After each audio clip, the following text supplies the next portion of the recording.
లక్ష్యమును జీవమును ఆధారము నీ వాక్యము నా త్రోవకు.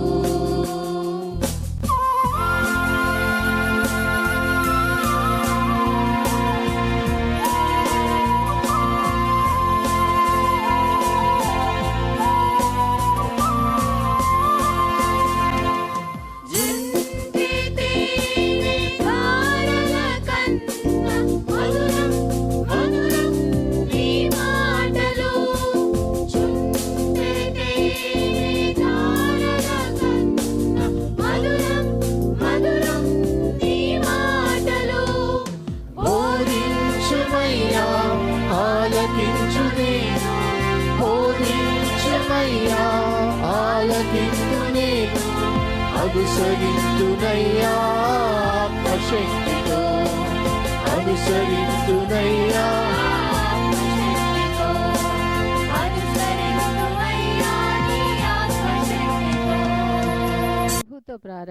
ప్రభుతో ప్రారంభం అనే ఆధ్యాత్మిక అనుదిన ప్రార్థనా కార్యక్రమానికి ప్రేమతో మిమ్మల్ని ఆహ్వానిస్తూ ఉన్నాం.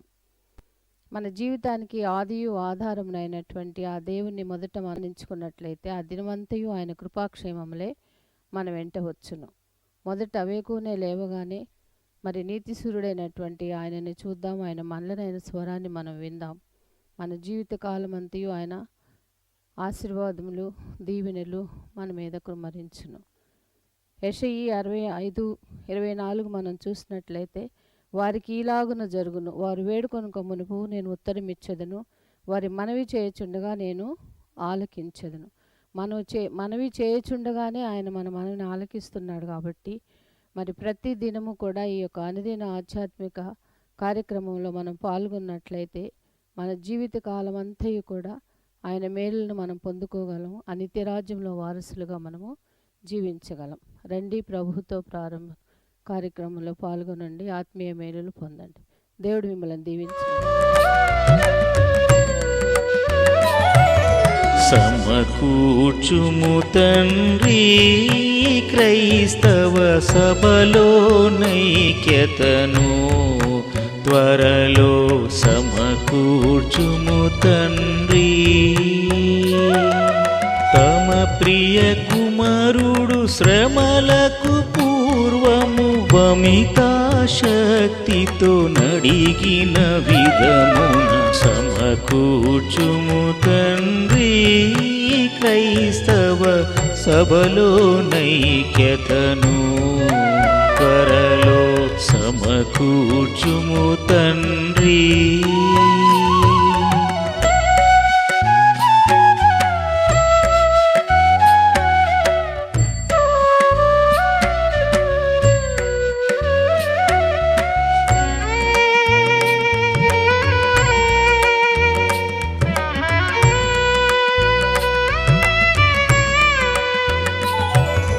దేశము రక్షణకై తండ్రి దేవుని మహిమార్థం, నిజముగా దేశము రక్షణకై వాసిగ కూర్పను వాసుర ఐక్యము భాషతో నిన్నిటు నడుగుచునుండగ సమకూర్చుము తండ్రి క్రైస్తవ సభలో నైక్యతను, త్వరలో సమకూర్చుము తండ్రి.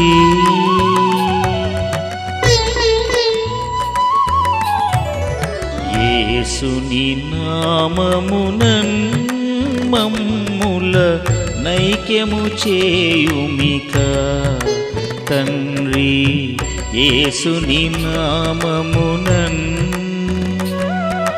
నీ సిలువను చూచుచు మేమిలలో వాసిగ ప్రేమతో వర్ధిల్లుటకై సమకూర్చుము తండ్రి క్రైస్తవ సభలో నైక్యతను, త్వరలో సమకూర్చుము తండ్రి.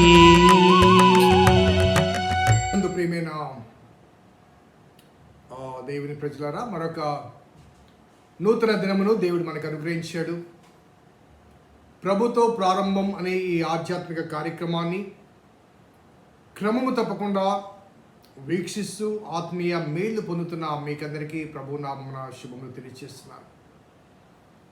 మీరు ఆత్మీయంగా మేళ్లు పొందుతున్నట్లయితే, ఈ వాక్యం ద్వారా స్ఫూర్తి పొందుతున్నట్లయితే దయచేసి ఇతరులకు పరిచయం చేయండి. వారు కూడా దేవుని వాక్యంలో ఎదగాలి, వాక్యం చేత నడిపించబడాలి అంటూ సహోదర ప్రేమ మీకున్నట్లయితే, ఈ వాక్యం ద్వారా మీరు ఆత్మీయ ఆనందాన్ని, ఆధ్యాత్మిక శక్తిని పొందుతూ ఉన్నట్లయితే ఇతరులు కూడా పరిచయం చేయాలని చెప్పి మనవి చేస్తున్నాను. ప్రార్థించేద్దాం. కృపగల దేవా, దయగల తండ్రి, మీ పాదములకు స్తోత్రము చెల్లిస్తున్నాం నాయన. నీ ఉచితమైన దయా సంకల్పాన్ని బట్టి మమ్మల్ని ప్రేమించి ప్రోత్సహిస్తూ అనుగ్రహిస్తున్న అనేకమైన దీవెనకర అనుభవాలు బట్టి ప్రభా స్తుతులు చెల్లిస్తూ, నీ లేఖనాల్లోంచి మాకు వినిపించే ప్రతి సువర్తమానం మా ఆధ్యాత్మిక జీవితానికి ఎంతో శ్రేష్టం, శ్రేయస్కరం కాబట్టి స్తుతులు చెల్లిస్తూ, ఈనాటి వాక్యం కొరకు నీ వైపు మేము చూస్తుండగా మీరే మాకు వినిపించమని, విశదపరచమని, నీ ద్వారా కలిగే ఆధ్యాత్మిక ఆహారం ద్వారా శక్తిని పొందుటకు మీ కృప దయచేయండి. మా రక్షకుడైన యేసు నామమున అడిగి వేడుకొంచున్నాం తండ్రి, ఆమేన్. 16వ కీర్తన 3-4 వచనాలు. నేనిలాగందును, భూమి మీద ఉన్న భక్తులే శ్రేష్ఠులు, వారు నాకు కేవలము ఇష్టలు. యెహోవాను విడచి వేరొకని అనుసరించు వారికి శ్రమలు విస్తరించును. వారు అర్పించు రక్త పానీయార్పణను నేను అర్పించును. వారి పేర్లు నా పెదవుల నెత్తను. ఈ 16వ కీర్తన యేసుప్రభు వారి ఆ శిలువ శ్రమ అనుభవం గురించిన నేపథ్యం అనే విషయాన్ని మనం జ్ఞాపకం చేసుకున్నాం. అలాగే ఆ శ్రమను మరి ప్రార్థనతో దావీదు ప్రారంభించాడు. అదే రీతిగా అదే ప్రార్థనతో దావీదు కుమారుడుగా ఈ లోకంలో జన్మించిన దేవుని కుమారుడు కూడా ప్రార్థనతో గెత్సెమనే వనములో ప్రారంభించాడు. సో ఆయన చరిత్రలో భయంకరమైన ఆ శ్రమను అనుభవించక ముందు ప్రార్థించి ప్రభు సహాయాన్ని కోరుకొని, నీ శరణు జొచ్చి ఉన్నాను, నన్ను కాపాడము, నీవు తప్ప అంటూ దేవునికి పరిపూర్ణంగా సమర్పించుకున్న అనుభవాన్ని మనము జ్ఞాపకం చేసుకున్నాం. ఈ క్రమంలో దావీదు నేను ఇలాగ అంటాను అంటూ దావీదు తన అనుభవం గురించి కూడా ఇక్కడ జోడించిన విషయాన్ని మనం జ్ఞాపకం చేసుకోవచ్చు. ప్రొఫెటికల్గా ప్రారంభించి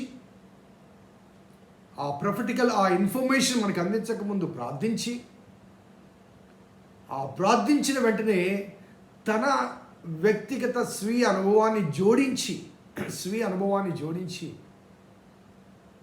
ఎందుకంటే నేను మొదట చెప్పాను, ఇట్ వాజ్ ఎ మిస్టరీ, మర్మము, ఆ టైటిలే అది. కాబట్టి దావీదు కాలానికి ఈ మర్మాత్మకమైన విషయాలు, పరిశుద్ధిని కుళ్ళు పట్టనీయవు, ఆత్మను పాత్రలో విడిచి, ఇవన్నీ కూడా మర్మములు దావీదు కాలానికి అవి అగోచరాలు. కాబట్టి దావీదు ప్రవచనాత్మకంగా ఆ విషయాలు పలుకుతున్నప్పటికీ కూడా తన వ్యక్తిగత శ్రమ అనుభవాన్ని కూడా జోడించుకుని పలుకుతున్న నేపథ్యంలో ఈయన అంటాడు, నేను ఇలాగంటాను, భూమి మీద ఉన్న భక్తులే శ్రేష్ఠులు, వారు నాకు కేవలము ఇష్టలు. దావీదు కాలంలో బహుశా అంతటి భక్తులు అంతగా లేరు. కేవలము దావీదును వెంబడించిన వారు కొద్దిమంది ఉన్నారు. కొంతమంది ప్రవక్తలు, నాతాన్ లాంటి ప్రవక్తలు ఉన్నారు. అలాగే కొంతమంది యాజకులు ఉండి ఉంటారు. కానీ ప్రవచనాత్మకంగా మాట్లాడుతున్నప్పుడు ఈ మాటలు కేవలము దావీదు కాలానికి మాత్రమే కాకుండా ఆ తర్వాత కాలంలో కూడా ఆ భూమి మీద ఉన్న భక్తులు శ్రేష్ఠులు అనే మాట, ఈ మాట ఎందుకు దావీదు పలకవలసి వచ్చింది అనగా ప్రవచనాత్మకంగా చెప్పవలసి వచ్చిందంటే, ఈ భూమి మీద నివసించినంత కాలము శ్రమలు మనతో కలిసి సహవసిస్తాయి. యేసుప్రభువు వారు స్వయంగా చెప్తాడు, నన్ను వెంబడించబోనేలా తను తాను ఉపేక్షించుకొని తన సిలువను ఎత్తుకొని నన్ను వెంబడించాలంటే. అలాగే యోహాను సువార్తలు అంటాడు, లోకము మిమ్మల్ని ద్వేషించిన వల్ల ఆశ్చర్యపడకుడి, మిమ్మల్ని ద్వేషించకముందు నన్ను ద్వేషించింది. మిమ్మల్ని ద్వేషించకముందు మీరు ఎవరిని వెంబడించారో ఆయన్ని ద్వేషించింది. కాబట్టి నన్ను ద్వేషించిన లోకము ఆటోమేటిక్గా మిమ్మల్ని కూడా ద్వేషిస్తుంది. మీకు శ్రమ. సో శ్రమలు అనేవి చాలా స్పష్టంగా చెప్పబడ్డవి. కాబట్టి భూమి మీద ఉన్న భక్తులు శ్రేష్ఠులు అనే మాట ఎందుకు వాడమంటే, ఆ భక్తులందరి జీవితాల్లో శ్రమలు ఉన్నాయి. ఆ శ్రమ అనుభవాల్లో కూడా వారు భక్తిని విడిచిపెట్టలేదు కాబట్టి వారు శ్రేష్ఠులు. శ్రమ కలిగినప్పుడు తుంగిపోవడం, లేకపోతే పక్కకు తొలగిపోవడం, ఆ శ్రమ పరిచే వారితో కాంప్రమైజ్ అయిపోవడం, అలా కొంతమంది జీవితాలు కలగవచ్చు. కానీ ఆ శ్రమ కలుగుతున్న అనుభవాల మధ్య, ఆ శ్రమ అనుభవాల మధ్య తన భక్తిని కాపాడుకుంటూ,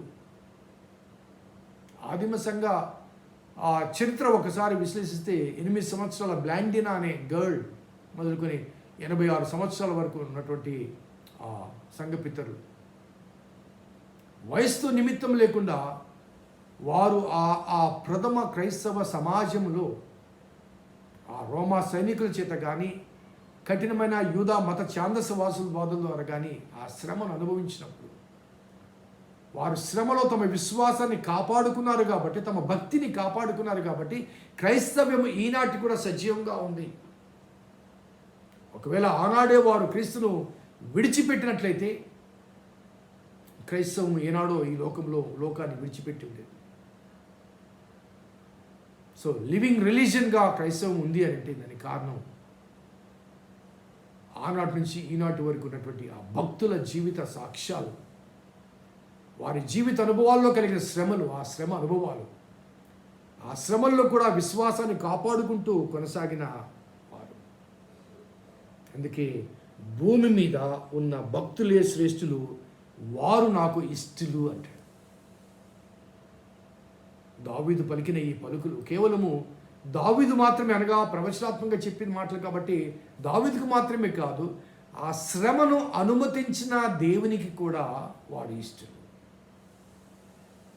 శ్రమను అనుమతించిన దేవునికి కూడా వారు ఇష్టలు. ఎందుకంటే దేవునికి తెలుసు ఆ శ్రమను వారు తట్టుకోగలరు అని.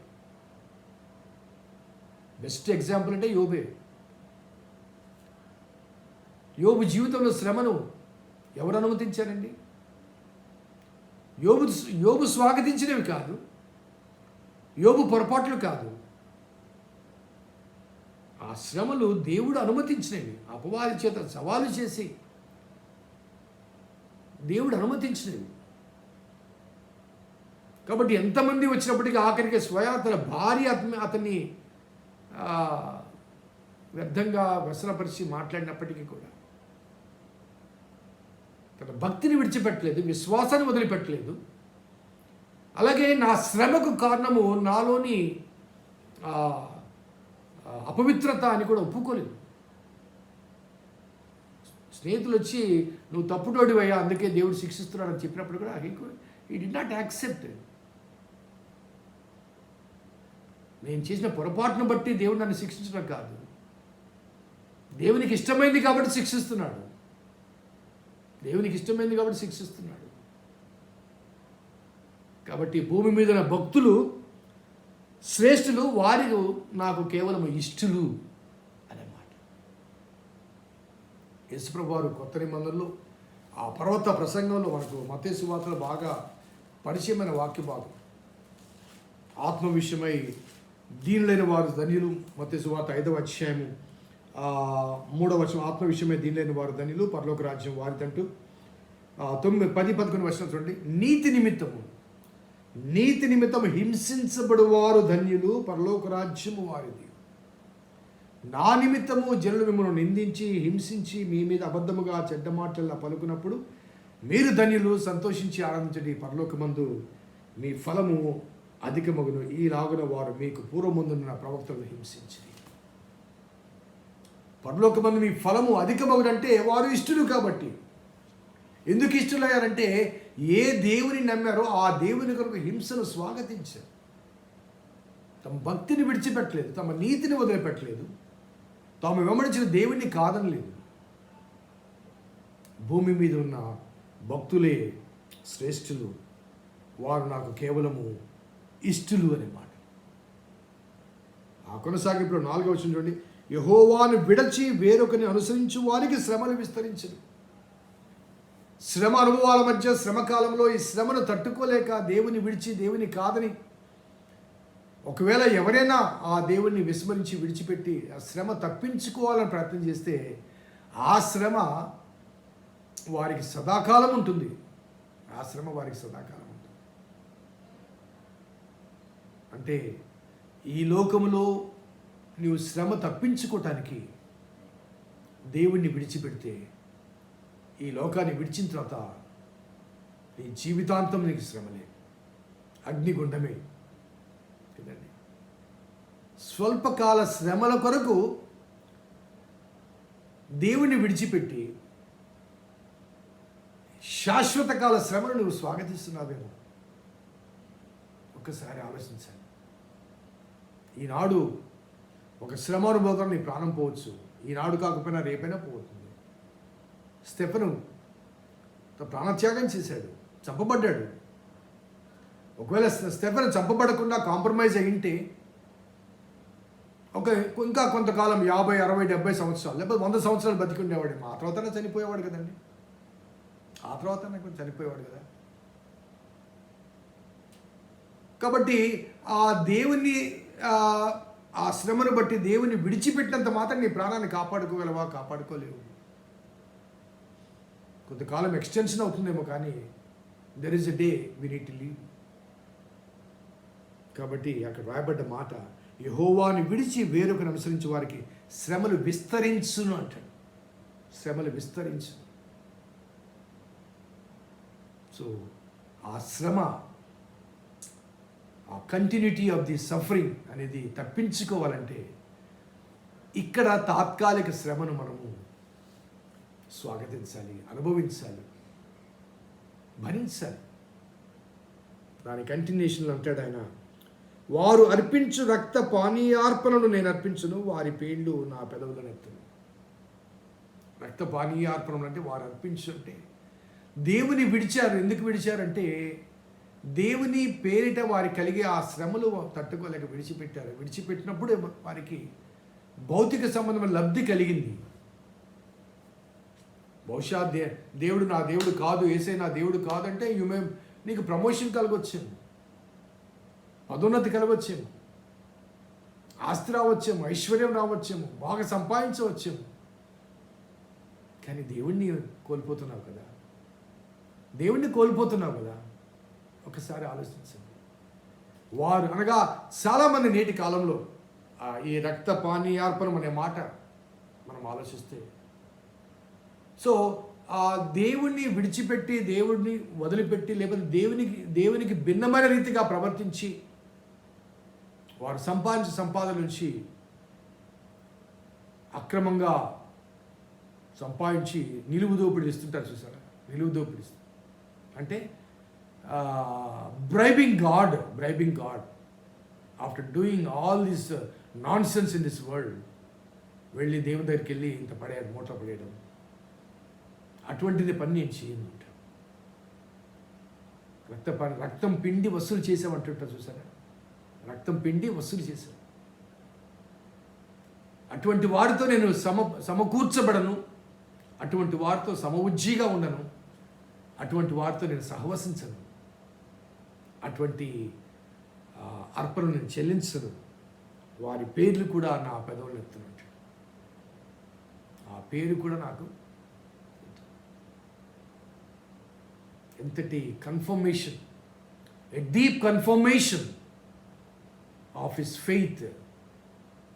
దావీదు ఆ మాటలు పలుకుతూ, నాకెవరు ఇష్టలు అంటే భూమి మీద ఉన్న భక్తులు నాకు ఇష్టలు, వారు శ్రేష్ఠులు, నాకు వారు ఇష్టలు. ఎందుకంటే నా దేవునికి వారు భక్తులు, కాబట్టి వారు దేవునికి ఇష్టలు. కాబట్టి నాకు కూడా వారి ఇష్టం. సో దేవునికి ఇష్టమైన రీతిగా మనము జీవించగలిగితే ఈ లోకములో శ్రమలు ఉన్నప్పటికీ కూడా ఆ లోకములో పరలోక రాజ్యము వారిది అంటాడు. ఆ రాజ్యం మనకు అనుగ్రహించబడుతుంది. అటువంటి ధన్యత పరిశుద్ధాత్మ దేవుడు మనకు అనుగ్రహించాలని, భౌతిక సంబంధమైన శ్రమ అనుభవం గుండా ప్రయాణం చేస్తున్నప్పుడు ఈ తాత్కాలిక శ్రమలు మన జీవితంలో ప్రవేశించినప్పటికీ కూడా అవి కేవలము తాత్కాలికమైనవి, వీటిని భరించడం ద్వారా శాశ్వతమైన శ్రమల్లోంచి నేను విడిపించబడుతున్నాను అనే సత్యాన్ని గ్రహించి దేవుని హత్తుకొని శ్రమల్లో కూడా వెంబడించగలిగితే పరలోక రాజ్యం మనది. ఆ రాజ్య వారసులుగా దేవుడు మనకు వాగ్దానం చేశాడు. ఆ వాగ్దానం కొరకు అల్పకాల శ్రమలు సహిద్దాం, భరిద్దాం. ఆ శ్రమల్లో కూడా మనకు తోడుగా ఉన్న దేవుని ఆధ్యాత్మిక నేత్రాలతో చూద్దాం, ప్రార్థించుద్దాం. కృపగల దేవా, దయగల తండ్రి, మీ పాదములకు స్తోత్రము చెల్లిస్తున్నాం నాయన. నీ ఉచితమైన దయా సంకల్పాన్ని బట్టి మమ్మల్ని ప్రేమించి ప్రోత్సహిస్తూ అనుగ్రహిస్తున్న ఆ దీవెనికర అనుభవాలు బట్టి ప్రభాస్తుతులు చెల్లిస్తూ, నీ లేఖనాల నుంచి ఒక్కొక్క మాట జీవపు ఊట ప్రభా, అటువంటి సత్యాలు మాకు విశదపరుస్తున్న దేవాస్తుతులు చెల్లిస్తూ అనుసరించి కొనసాగుటకు మీ కృప దయచేయమని మా రక్షకుడిని యేసు నామమున అడిగి వేడుకొంచున్నాం తండ్రి. ఆమేన్. తండ్రి, కుమార పరిశుద్ధాత్మ త్రియేక దేవుని దీవెన ఈ వాక్యం విన్న బిడ్డలకు, వాక్యాభిలాషులకు సదా తోడేయును గాక. ఆమేన్. God bless you. దేవుని దీవించును.